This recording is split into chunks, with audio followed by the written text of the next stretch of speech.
కావలిలో అగ్నికి ఆహుతి అయిన పూరిల్లును పరిశీలించి 50,000 రూపాయలు ఆర్థిక సహాయం చేసి కుటుంబానికి భరోసా ఇచ్చారు కావ్య కృష్ణారెడ్డి.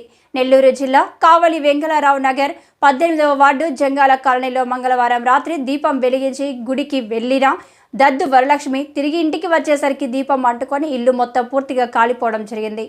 స్థానికులు సమాచారం తెలుసుకున్న ఫైర్ సిబ్బంది సంఘటన స్థలానికి చేరుకొని మంటలను ఆర్పారు. సుమారు 2 లక్షల ఆస్తి నష్టం వాటిల్లిందని వరలక్ష్మి తెలిపారు. విషయం తెలుసుకున్న కావలి టీడీపీ నాయకులు కావ్య కృష్ణారెడ్డి ఈరోజు కాలిపోయిన ఇల్లును పరిశీలించి వరలక్ష్మి కుటుంబానికి ధైర్యం చెప్పి ఆర్థిక సాయం అందజేశారు. వరలక్ష్మి కుటుంబానికి ఏ అవసరం వచ్చినా అండగా ఉంటామని హామీ ఇస్తున్నట్లు కావ్య కృష్ణారెడ్డి తెలిపారు. ఒక దురదృష్టమైనటువంటి పరిస్థితి ఒక కుటుంబానికి ఏర్పడింది. 4 బిడ్డలతో ఒక తల్లి నివసించేటువంటి గృహంలో అగ్ని ప్రమాదం జరిగి కట్టుబట్టలతో వారు నిలబడటం అందరికీ బాధాకరమైనటువంటి విషయం. మనందరం కూడా ఈ సమాజంలో ఆ కుటుంబాన్ని హక్కును చేర్చుకోవాలి, ఆదరించాలి, వారికి సహాయ సహకారాలు అందించాలి. ప్రభుత్వం కూడా తక్షణ కర్తవ్యంగా ఆ కుటుంబాన్ని ఆదుకోవాల్సినటువంటి బాధ్యత ప్రభుత్వంపై ఉంది.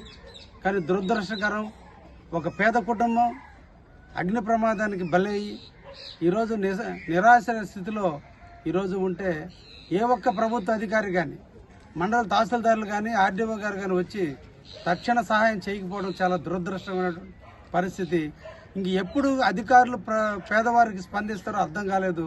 ఇంత దురదృష్టమైనటువంటి పరిస్థితి ఏర్పడినప్పటికీ కూడా అధికారుల స్పందన కరువు అయిందంటే ఈ రాష్ట్రంలో ప్రభుత్వం, కావలిలో ఉన్న ప్రభుత్వాలు ఈరోజు ఏ విధంగా ఉన్నాయో అర్థమవుతుంది. నిజంగా ఆ కుటుంబాన్ని అందరం కూడా ఆదుకోవాలి, వారికి ప్రగాఢమైన సానుభూతిని కూడా తెలియజేస్తూ ఇటువంటి దురదృష్టమైన జరిగిన సమయంలో ఇంకొకసారి కూడా మళ్ళా అధికారులు కోరుకుంటున్నాం, వారికి హక్కును చేర్చుకోండి, ఆదరించండి, వారిని బాధల్లో నుంచి, ఇబ్బందుల్లో నుంచి తొలగించాలని అధికారులందరినీ కూడా వేడుకుంటున్నాం.